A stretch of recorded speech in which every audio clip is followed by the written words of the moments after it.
como eles recusassem cometer tal sacrilégio, porque a lei de Deus não permitia tal obediência, o rei deu esse encargo àquele miserável Doeg.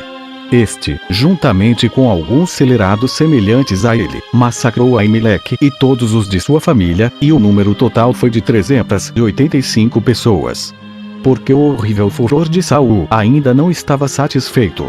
E enviou esses mesmos ímpios a Nob, que era a moradia dos sumos sacerdotes e dos outros ministros da lei de Deus, onde mataram todos os que encontraram, sem poupar nem mesmo as mulheres e as crianças, e puseram fogo à cidade. Abiatar, um dos filhos de Aimeleque, foi o único a escapar de tão terrível crueldade. Essa infame matança realizou o que Deus revelará ao sumo sacerdote Eli, isto é, que a sua posteridade seria destruída por causa de seus 2 filhos.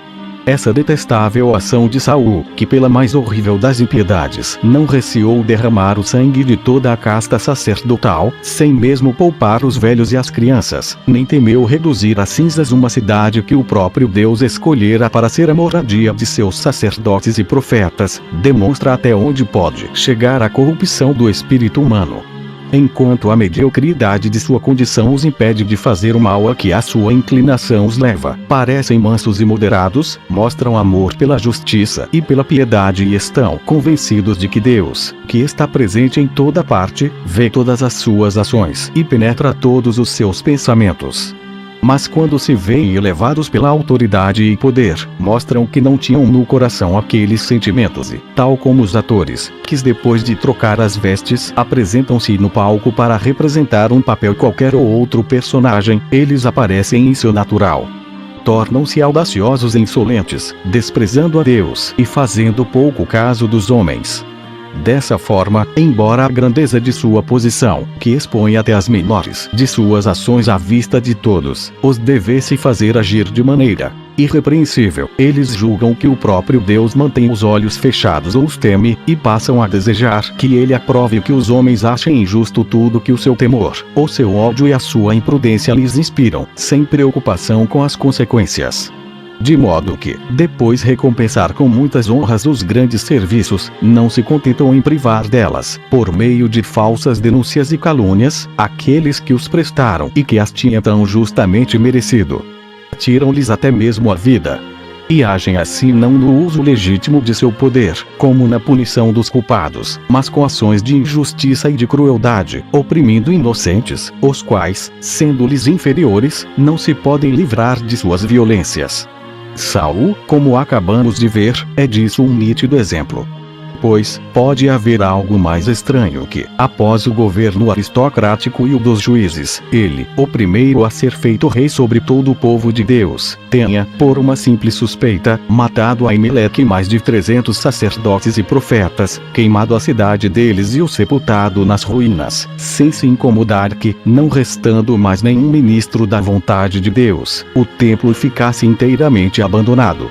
Ou que o seu furor o tenha levado não somente a exterminar essas pessoas constituídas para prestar a Deus o culto supremo que lhe é devido, mas também a destruir até os alicerces o lugar que ele lhes dera como moradia. Abiatar, o único sobrevivente da mortandade, foi procurar Davi e contou-lhe como as coisas se haviam passado. Este não ficou admirado, pois quando foi falar com Aimeleque percebeu que Doeg estava presente e bem imaginou que ele não perderia a ocasião para caluniar o sumo sacerdote. Ficou sensivelmente comovido por ter dado motivo a isso e rogou a Abiatar que ficasse com ele, pois em outro lugar não estaria em segurança. 246. 1 Samuel 23. Soube Davi, ao mesmo tempo, que os filisteus haviam entrado no território de Keila e feito grande destruição. Resolveu atacá-los, mas antes consultou Samuel para saber se era do agrado de Deus. O profeta garantiu que ele daria a vitória a Davi, que os atacou imediatamente. Ele fez uma grande matança, apoderou-se de ricos despojos e entrou em Keila para proteger os habitantes até que trouxessem o trigo para a cidade. Como tão grande feito não podia permanecer oculto e a notícia se espalhasse por toda parte, ela chegou até Saul. Ele sentiu grande alegria por saber onde Davi se havia estabelecido, julgando ser aquilo um sinal de que Deus queria entregá-lo em suas mãos. Ordenou então que alguns soldados fossem cercá-lo, com ordem de não se levantar o cerco antes de se apoderarem dele e matá-lo.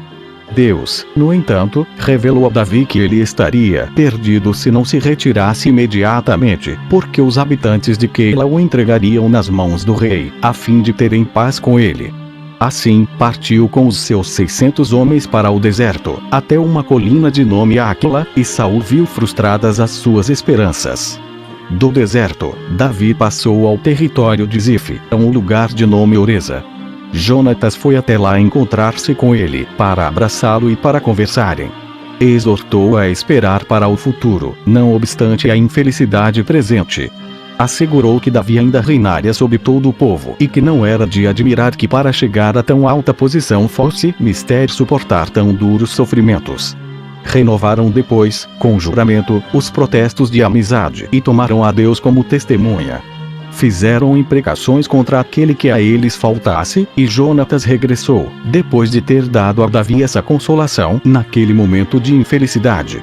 Os habitantes de Zif, para agradar a Saul, avisaram-no de que Davi estava perto da cidade e asseguraram que fariam o possível para entregá-lo em suas mãos, o que lhe seria muito fácil de conseguir se o rei mandasse fechar algumas passagens por onde ele poderia escapar e avançasse com as suas tropas. Saul louvou-lhes a fidelidade, manifestando seu agradecimento por aquele serviço e prometendo retribuí-lo. Mandou-lhes em seguida muitos soldados para procurar Davi nos lugares mais ocultos do deserto, com a garantia de que ele mesmo, o rei, o seguiria bem depressa. Os zifenianos serviram de guia a essas tropas e tudo fizeram, no que dependia deles, para agradar a Saul. Assim, esses homens maléficos, que deveriam se conservar em silêncio, para salvar um homem que era não apenas inocente, mas muito virtuoso, fizeram por interesse e por bajulação tudo o que puderam para entregá-lo ao inimigo e à morte. Mas Deus não permitiu um êxito correspondente a essa má vontade. Davi, alertado de que o rei se aproximava, abandonou os lugares para os quais se havia retirado e instalou-se no grande rochedo que está no deserto de Gesimom. Saul perseguiu, chegou ao outro lado da rocha, cercou-o por todos os lados e tê-lo-ia apanhado, não fora o aviso de que os filisteus haviam entrado no país. Ele julgou mais conveniente repelir os inimigos públicos, tão temíveis, a deixar-lhes o reino como presa por causa da obstinação em perseguir um inimigo particular. Davi salvou-se dessa maneira de um perigo que parecia inevitável e refugiou-se no estreito de En-Gedi. 247. 1 Samuel 24. Saul soube disso e, mal repeliu os filisteus, tomou 3.000 homens escolhidos de todas as suas tropas e marchou para esse lugar.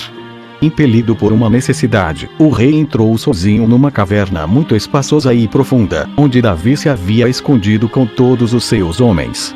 Um deles reconheceu o rei e foi logo dizer a Davi que Deus lhe oferecia a ocasião a mais favorável para vingar-se do inimigo, fazendo perder a vida, livrar-se-ia para sempre daquela injusta perseguição. Davi, em vez de seguir tal conselho, julgou por um sentimento de piedade que não podia, sem ofender a Deus, dar a morte àquele que ele fizera rei e que como tal era seu amo e senhor. Porque, por piores que sejam os nossos inimigos, e por mais que façam para nos eliminar, jamais lhes devemos pagar o mal com o mal. Assim, contentou-se em cortar um pedaço do manto de Saul. E, quando ele saiu da caverna, seguiu e gritou para ele. Saul reconheceu e voltou-se. Então Davi prostrou-se diante dele, como de costume, e disse: será justo que vossa majestade preste fé aos caluniadores, que vos enganam, e desconfie daqueles que vos têm mais afeto e vos são mais fiéis, quando deveríeis julgar uns e outros por suas ações. As palavras podem enganar, mas as ações mostram o que eles têm no fundo da alma.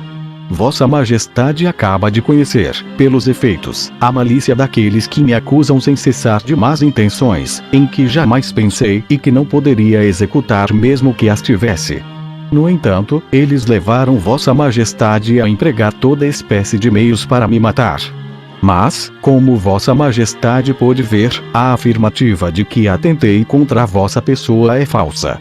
Ter-me-ia sido tão fácil matá-lo como cortar este pedaço do vosso manto que tenho em minha mão. No entanto, por mais justo que seja o meu ressentimento, eu o contive, ao passo que vossa majestade se deixa levar pela ira, por mais injusta que seja. Deus nos julgará, Senhor, e condenará aquele que de nós dois for culpado.